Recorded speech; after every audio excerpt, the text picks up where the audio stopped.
Ito na po, ready to distribute sa ating mga kabataan, ang ating mga gifts. So, ito nakasupot na po lahat at nakalagay na po yung pangalan.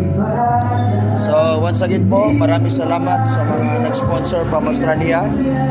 Headed by Ma'am Maria Grasso. Salamat po sa iyong pagpapadala ng mga gifts sa mga kabataan dito sa Mindanao.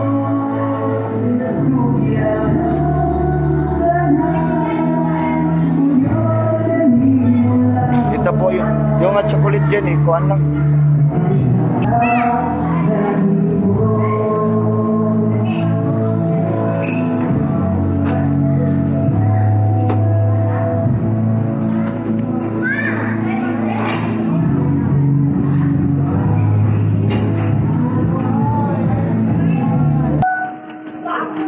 Ganda lang na.